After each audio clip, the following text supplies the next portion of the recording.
Hello, what's going on, everyone? Thank you so much for joining me here this morning on Narcissism 101 Cracking the Code with me, Paul Wisdom. Good morning. Hope everybody's having a great Wednesday morning so far. Hope the week has been treating you good. I haven't seen you guys in a couple of weeks, and that is, of course, because I've been busy. I've been busy taking care of other things. So I'm just glad I'm able to be here and to be creating this video for you. So before we get into what we're going to talk about today, if you would like a one-on-one session, as usual, um, please email me at paul.wisdom_03@hotmail.com, or you can send a text message to 647-406-3057. If you want to talk, if you want to vent, if you need some more advice, if you're trying to figure out whether the person you're dealing with is a narcissist or not, please feel free to reach out to me. Maybe you have some questions for me about some of my videos, or maybe you just want to talk to me about something personal. Whatever it is, please feel free to reach out. If you would like to call, just send a text to the number and just let me know it's you, that you have been watching my videos for quite some time, and then I can get you the help that you need. If you just call without texting me, I may just block the number just because I just don't answer random numbers like that. But just send me a text, let me know that it's you, and I can get you the help that you need. All right, so what we are going to talk about today, and I think you guys are going to really like this one. I had some topics that I was going to talk about that I wrote down in my notebook, but I'm going to talk about this one. This wasn't anything I wrote down. It's something that actually came up in an article that I read, and I wanted to share it with you guys. And I think that this will really help you guys out. So the title of this video today is going to be 20 relationship red flags that say don't get married. Or you can say 20 relationship red flags that say that that person is a narcissist and you shouldn't marry them. So we're going to actually go through them. And I think that you guys are really going to find some of these interesting. So the first relationship red flag that says don't get married and that they could potentially be a narcissist is number one, contempt shows up during conflict. Yes. Narcissist, you have to understand that narcissistic people, they are very jealous and envious of other people. And so when it comes up with conflict, normal, healthy, stable people usually want to find a resolution, a way to resolve conflict, to meet each other halfway when they're trying to resolve a conflict, right? Narcissists, on the other hand, it's their way or the highway. And narcissists, when it comes, and we have to also understand what contempt actually is. Contempt is another word for disdain. The narcissist shows disdain. They show their disdain for people in different ways, whether it's in passive aggression, whether it's sarcastic remarks, making sarcastic jibes to try and make them feel inadequate, make them feel uncomfortable, make the other person feel insecure. So that's one of the red flags that says that that person is a narcissist and that you could be in danger if you married them, if contempt shows up during conflict. Now, I need to make a disclaimer here that sometimes when you're having a conflict, it's very normal, to say something that you don't mean, or because men and women, when we argue differently. Men argue differently. Men argue differently. Women argue differently as well, and so our feelings get in the way sometimes, and sometimes we say things that we're not supposed to.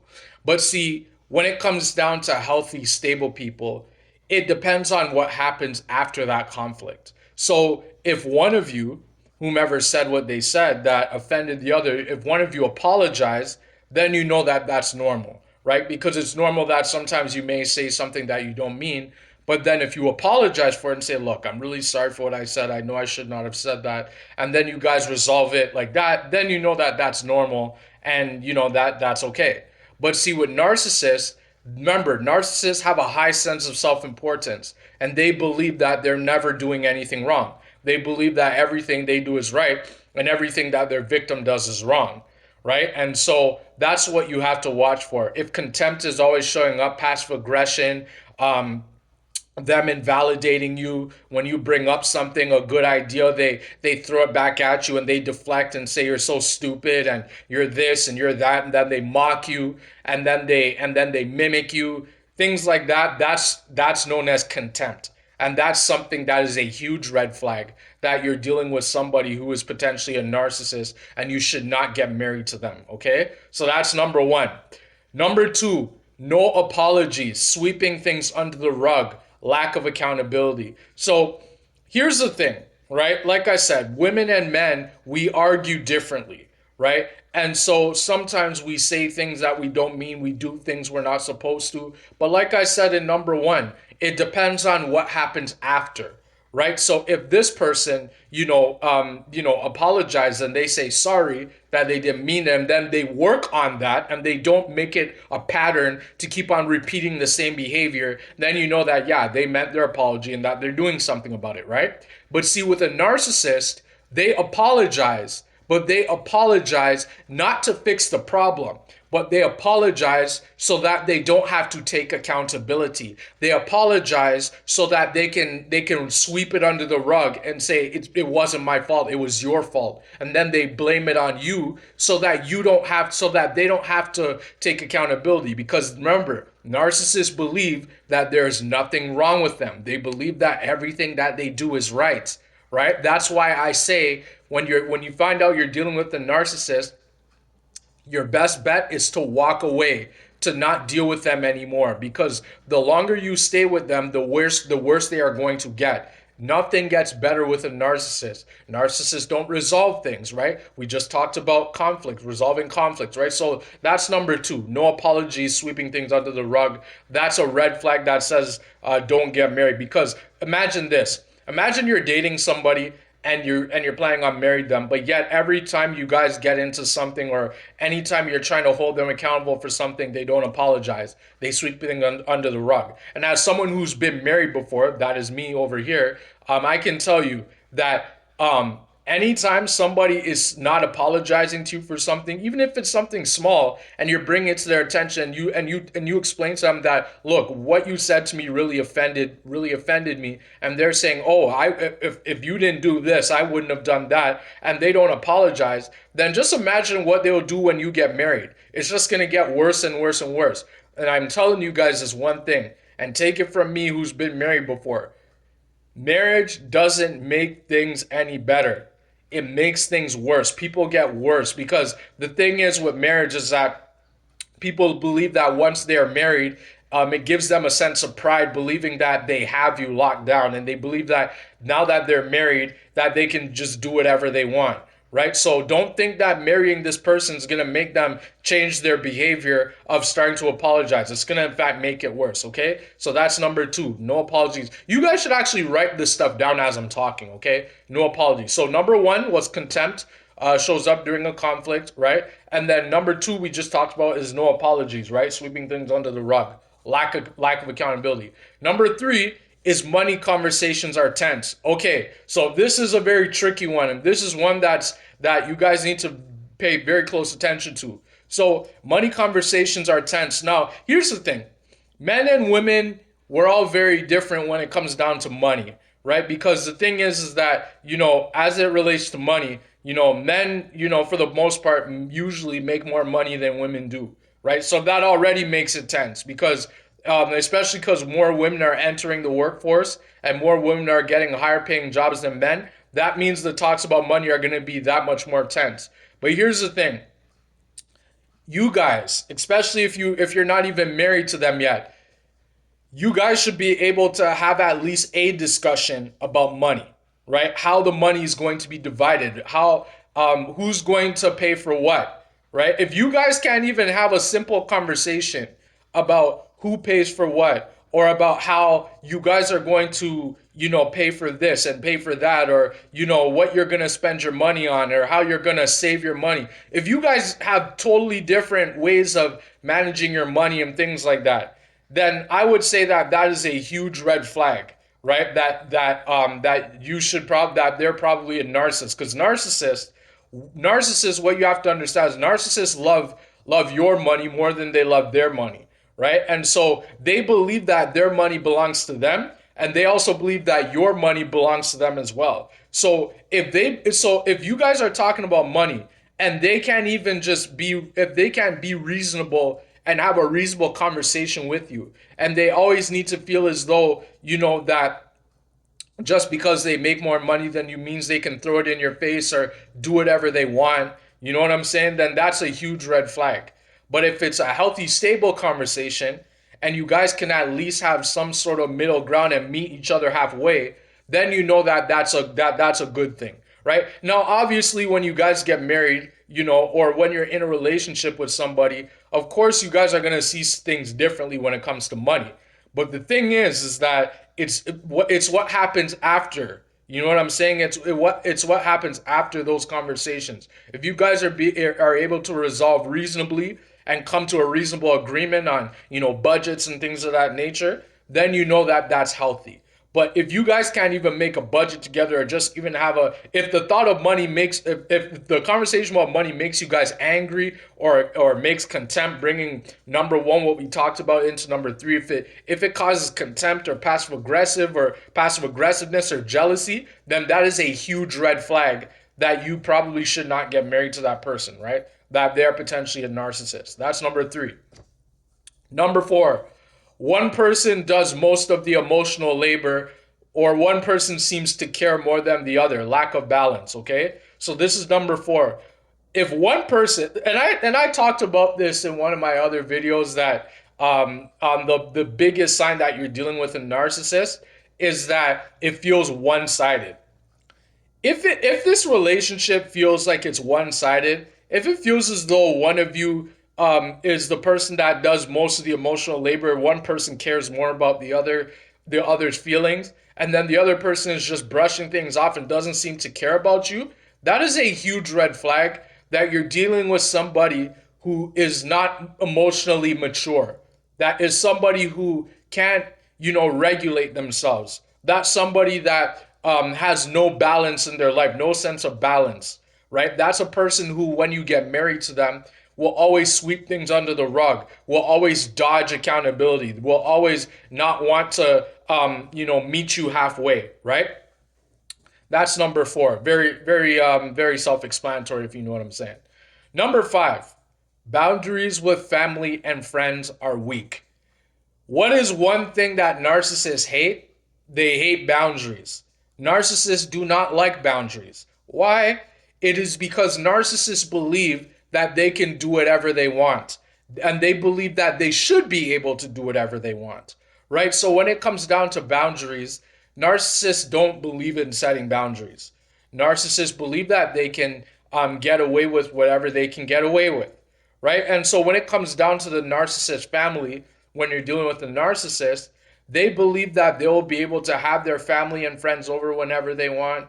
They believe that when they're having problems, that their parent or their sibling or their uncle or their friend, that they'll be able to bring them into everything, and they won't care about the boundaries that you guys set as a couple. So that is a huge red flag, that you are potentially dealing with somebody who's a narcissist if they can't even respect your boundaries. And if they're bringing their family and friends into everything, but then when you bring your family and friends in, they're disrespectful to you. They start mocking you and mimicking you and laughing at you. That is a huge red flag, and that's something I would say do not minimize, because what you have to also realize, and this is something I think that I myself sort of overlooked when I was getting married and things like that. When you marry somebody, when you get into a relationship with somebody, you're not just getting into a relationship with just that person. It ain't just you and that person.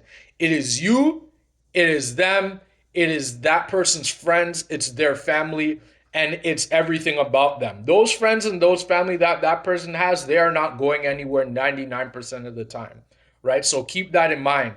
If that person doesn't have any boundaries and if they lack respect, then that's somebody that's a huge red flag that they could potentially be a narcissist.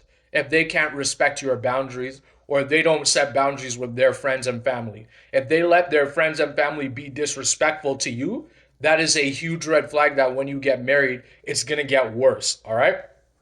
So don't overlook that. Number six, conflict ends with withdrawal or stonewalling equals no conflict resolution.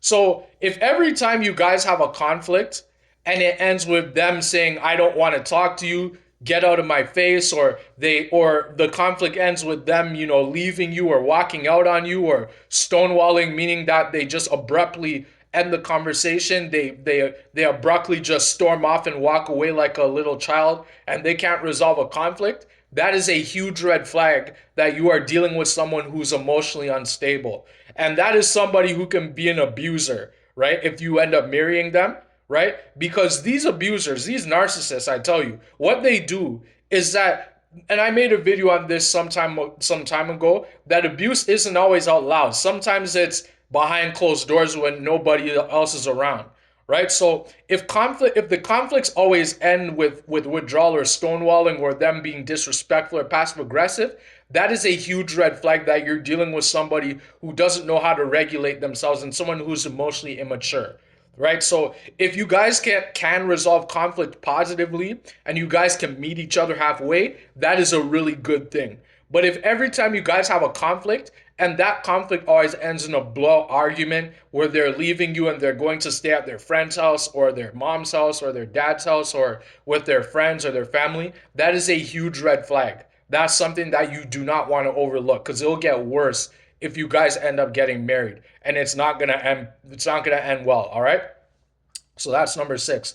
Number 7 is core values are vague or assumed, lack of alignment. Okay, so number 7 is something that's really, really important, and I don't want you guys to overlook this. If your core values are vague and you guys don't understand each other's values, that is a huge red flag. Narcissists, they don't have any moral values. They think that they can just do whatever they want, and they don't care about your values either, right? Narcissists don't have boundaries. They don't care about what you care about. If you tell the narcissist that, and you don't know they're a narcissist, if you tell the person you're dealing with in a relationship that, you have morals and religious beliefs, or you believe this and you believe that, and they can't seem to respect that, then they become passive aggressive and they mock you and they mimic you and they laugh at you, or your values, or the things that you want to accomplish in life, they just seem vague and you guys just assume that you guys are on the same page. That is a huge red flag. Here's the thing, guys. Never assume anything about anybody. If you both are religious, let's say, for example, let's say that you both are Christians, or let's say you both are Muslim, let's say you both are Catholic. Don't just assume that just because you guys are both of the same religion, that your beliefs are the exact same. Because many times you will be surprised at how many people who are Christian, who call themselves Christian, have totally different values than you do. Or people who say that they are Christian and then their values and their actions don't align, with them being a Christian. Okay, so be very, very sure that your values are in place. Make sure that you have deep conversation with the person that you are getting involved with. Make sure that your values are aligned. Make sure that you guys are sure that you want the same things. Now, here's the thing. Things change and people change. I get that. But what I'm saying is that make sure that you guys have some idea as to what you guys are about, and make sure you guys understand each other for the most part. If you do, then that's a good thing. But if you don't, and it seems like every time values and interests come up, there's always an argument, there's always some passive aggressive, there's always some resistance there, then that's a huge red flag that could potentially be a narcissist who's just stringing you along and they're future faking you, right? It just seems too good to be true. So make sure that your values, are in order. Make sure you guys talk about that. That's number 7. Number 8, trust has already been fractured. This is a very big one, and this is something that you don't want to, this is something that you don't want to, play around with. If your person that you are in a relationship with cheats on you while you guys are in a relationship, and they cheat on you again, that is a huge red flag. There's a saying that goes, fool me once, shame on you. Fool me once, shame on me, right? So there's a reason why that saying happens. Because if they cheated on you the first time, The chances of them cheating on you a second time is very likely. Now, here's the thing. I'm gonna say this: if they cheat on you, but then they go get help, like they go to therapy or they go to rehab or they go get some sort of help, then that's a green flag that the relationship could work. But if they're cheating on you, if they cheated on you, and then they brush it off and they say, "Well, I wouldn't have cheated on you if you weren't like this, if you weren't like that," or they call you controlling when they were the one who cheated on you, that is a huge red flag that if you get married to them, that they will cheat on you during the course of the marriage. And they may not even tell you. They may just walk out on you and the marriage will end with heartbreak, with you being the one heartbroken, right? And that means that they could potentially be a narcissist as well, because narcissists, they cheat on everybody, right? And they cheat with everybody, right? So make sure that you understand that. If your trust is already being broken while you're in a relationship, when you get married, it's just going to get much worse. So don't overlook that, okay? Number 9, emotional reactions are disproportionate over minor disagreements. Lack of maturity, which equals lack of maturity or emotional regulation.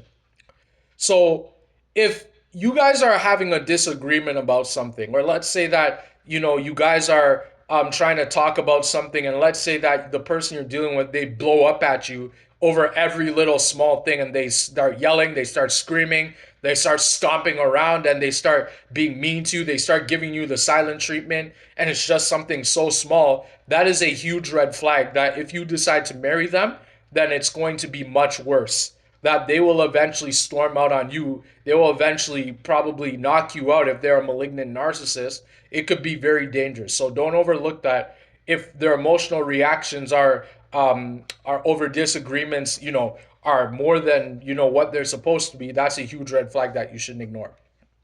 Number 10, future planning feels one-sided, equals lack of balance, will build resentment over time. So for future planning, if you guys are planning for your future and it feels one-sided and it feels as though you're the one that's doing most of the planning and they're just going along with it, that's a huge red flag that they're just there with you in person, but they're not going to be with you for the long haul.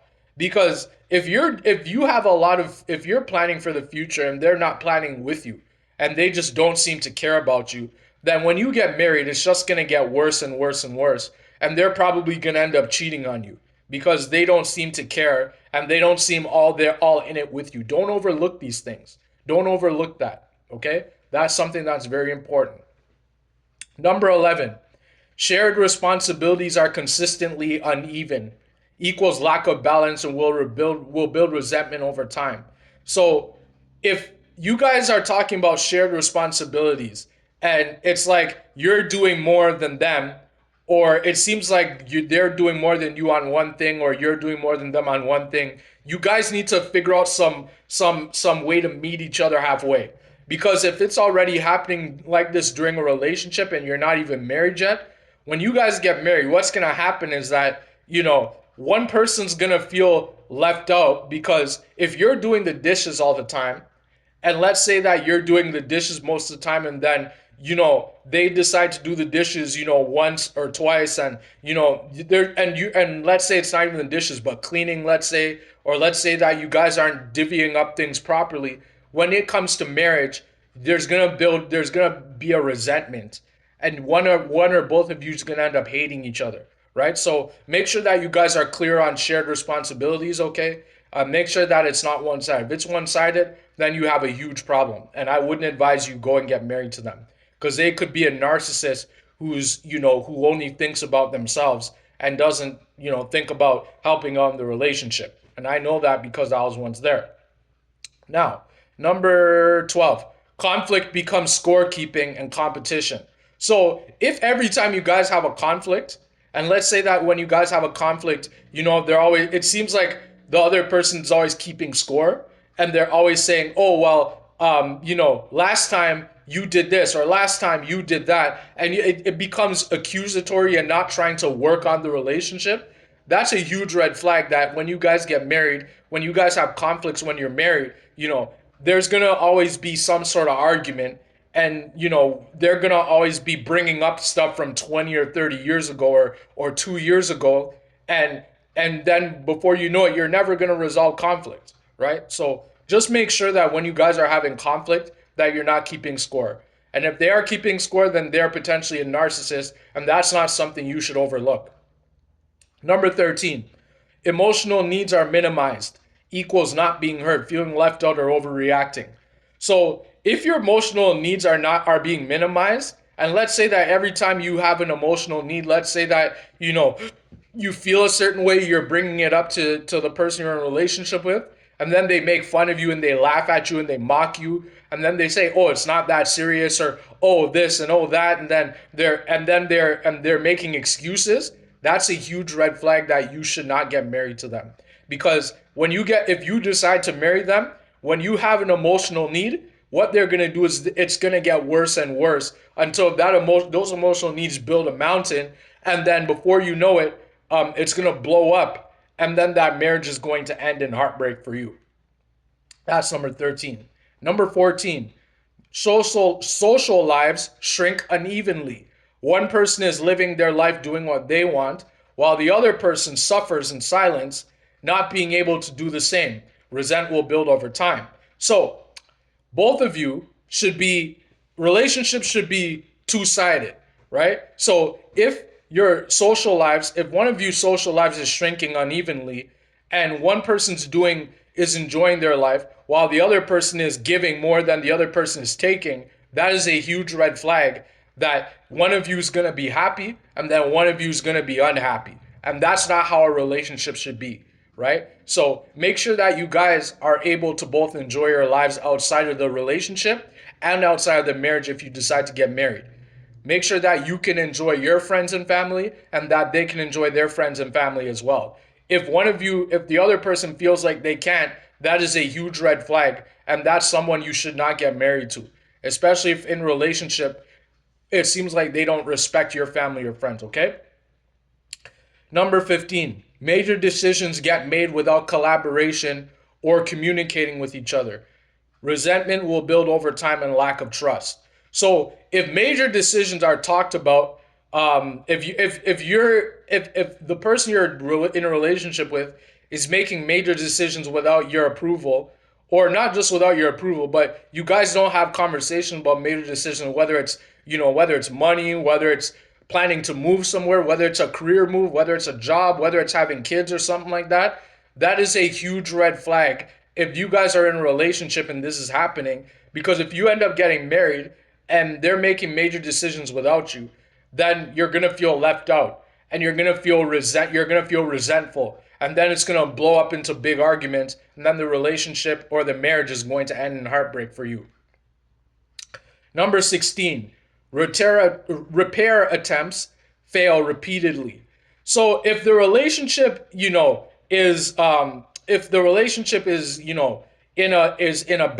has hit a all-time low, and let's say that you guys are trying to repair the relationship, or one of you is trying to repair it at least, and the other person seems, withdrawn, and they seem as though they're not in it, that is a huge red flag that if you decide to get married, then it's just going to break down, and the other person is going to end up cheating on the other person because they feel left out and they feel like they can't give anymore, right? So if the relationship, if repair attempts feel like they're not working out over time, it's best if you guys just break up, because it'll just get worse if you decide to get married.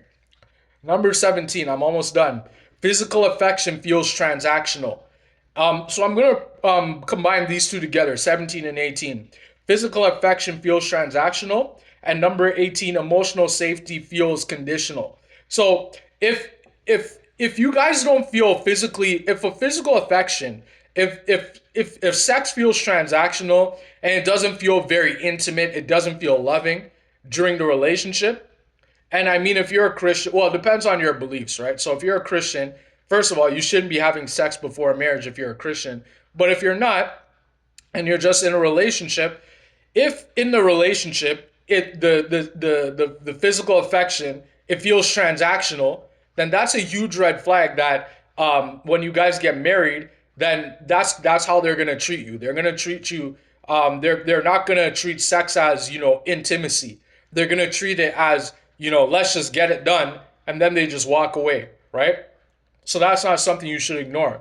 If emotional safety feels conditional, if they're just doing things for you, if they're just making you feel emotionally safe for the time, and then another time they're not, that's a huge red flag that if you get married, then it's going to feel that way when you get married. It's going to get worse. And then they're not going to want to make you feel emotionally safe at all. Now, number 19, these are the last two. Number 19, growth happens in opposite directions. Both people have totally different goals and values, or one person is growing, working towards something, while the other is stagnant and stuck in their ways.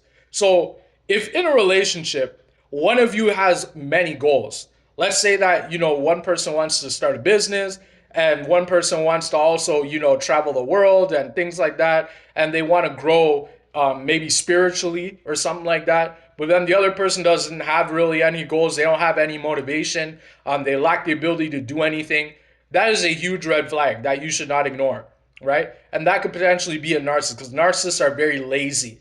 They don't have any real goals. And if they have goals, they're only for the short term. They're not for the long term, right? So make sure that if you guys have goals, then you guys want to grow together, because that's what relationships are about, being together, right? But if in that relationship it feels like you guys aren't growing together, it feels like you guys are on opposite sides of the spectrum, then you know that that's a huge red flag, and that's not somebody that you want to get married to. Because if you're growing, and into marriage, you're growing and you're doing well, that person could actually turn out to be jealous of you, right? They'll get jealous, and then they'll start mocking you. They'll start mimicking you. They'll start making passive aggressive jabs that you're better than them. And then they'll start to hate you. And then that marriage will end in heartbreak for you. Number 20. This is the last one. The relationship requires constant justification. There's more negatives to talk about than positives. This is something that's very, very important. At some point when you're dating somebody that you're serious about, you're going to start thinking about, if you truly love this person, right? You're going to start having feelings for this person. This is something that I think I myself sort of, overlooked myself, but that's also because I was young. I was only like 21 in my early 20s. So I didn't understand, all these things up until now, right?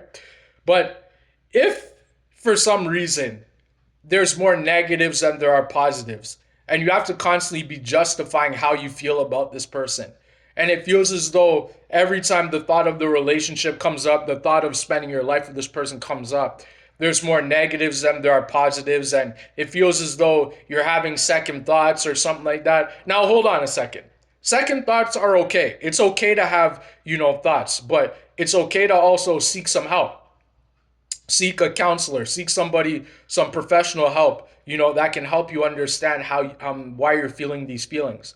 But if it's constantly under a microscope, if it feels as though your family's telling you don't marry them, or their family's telling them to not marry you, that is a huge red flag that you don't want to get married to them.